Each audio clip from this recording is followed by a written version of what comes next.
मनुष्य जन्म पूर्ण परमात्मा की असीम कृपा से मिलता है। इसी मनुष्य जन्म के लिए देवलोक के वासी भी तड़पते हैं, क्योंकि इसी जन्म में तत्वदर्शी सतगुरु की शरण जाकर मोक्ष प्राप्त किया जाता है। किंतु मनुष्य जन्म लेकर हर कोई अपने मूल उद्देश्य को भूलकर जन्म लेना, बचपन खेलना, स्कूल जाना, कॉलेज पढ़ना, नौकरी की चिंता, फिर विवाह, बच्चे, उसके बाद चिंता ही चिंता। क्या मनुष्य जन्म इसके लिए मिला है? नहीं नहीं। नमस्कार दोस्तों, आप भी अगर भगवान शिव के भक्त हैं तो कमेंट में ओम नमः शिवाय अवश्य लिखें। तो आइए जानते हैं आज के लेख में। पूर्ण परमात्मा ने मनुष्य को अपना स्वरूप दिया है। प्रमाण ज्ञान गंगा पुस्तक में सृष्टि रचना को जरूर पढ़े, तभी जान सकते हो कि तत्वज्ञान सूक्ष्म ज्ञान को जानने के लिए इंसानों को पढ़ाना सिखाया। इस कलयुग में वर्तमान में सतगुरु रामपाल जी सभी शास्त्रों को खोलकर एक एक अक्षर समझा रहे हैं।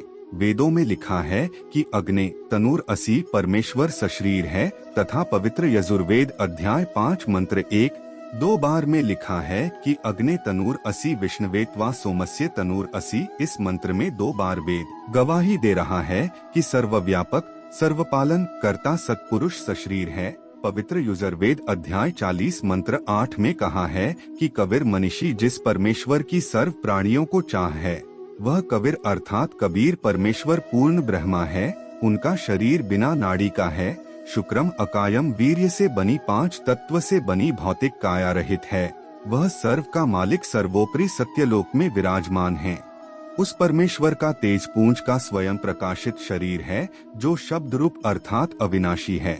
वहीं कबीर देव अर्थात कबीर परमेश्वर है, जो सर्व ब्रह्मांडों की रचना करने वाला, सर्व ब्रह्मांडों का रचनहार, स्वयं प्रकट होने वाला तथा वास्तव में अविनाशी है, जिसके विषय में वेद वाणी द्वारा भी जाना जाता है कि परमात्मा साकार है तथा उसका नाम कबीर देव अर्थात कबीर परमेश्वर है। पवित्र गीता अध्याय 15 श्लोक 17 में भी प्रमाण है। भावार्थ है कि उत्तम तो अन्य उस पूर्ण ब्रह्मा का शरीर का नाम कबीर है। उस परमेश्वर का शरीर नूर तत्व से बना है। परमात्मा का शरीर अति सूक्ष्म है, जो उस साधक को दिखाई देता है जिसकी दिव्य दृष्टि खुल चुकी है। इस प्रकार जीव का भी सूक्ष्म शरीर है, जिसके ऊपर 5 तत्व का खोल कवर अर्थात 5 तत्व की काया चढ़ी होती है, जो माता पिता के संयोग से वीर्य से बनी है। पवित्र गीता जी बोलने वाला ब्रह्मा काल श्री कृष्ण जी के शरीर में प्रेमवत प्रवेश करके कह रहा है कि अर्जुन, मैं बढ़ा हुआ काल हूँ और सर्व को खाने के लिए आया हूँ। यह मेरा वास्तविक रूप है। इसको तेरे अतिरिक्त न तो कोई पहले देख सका तथा न कोई आगे देख सकता। अर्थात वेदों में वर्णित यज्ञ तथा ओम नाम आदि की विधि से मेरे इस वास्तविक स्वरूप के दर्शन नहीं हो सकते।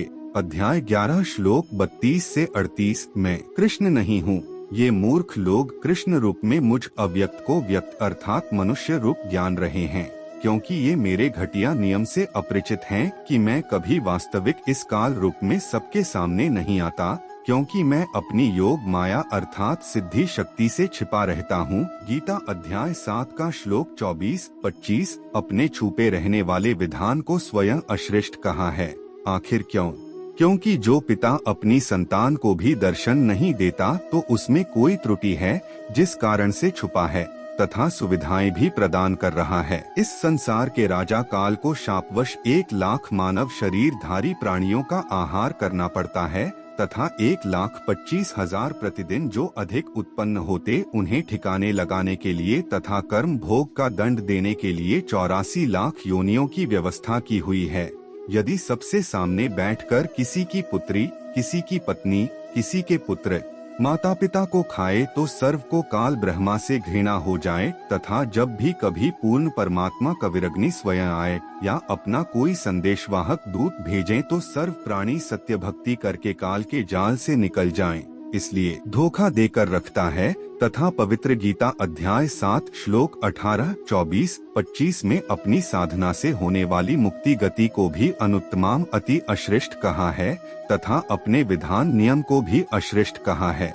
दोस्तों, आज के लिए सिर्फ इतना ही। उम्मीद करते हैं कि हमारे द्वारा दी गई जानकारी आप सभी को पसंद आई होगी। ऐसे ही मनुष्य जीवन से संबंधित और वीडियो पाने के लिए वीडियो को शेयर व लाइक करें। अगर अभी तक आपने हमारे चैनल को सब्सक्राइब नहीं किया है तो सब्सक्राइब जरूर कर ले और वीडियो को अंत तक देखने के लिए आप सभी का बहुत बहुत धन्यवाद।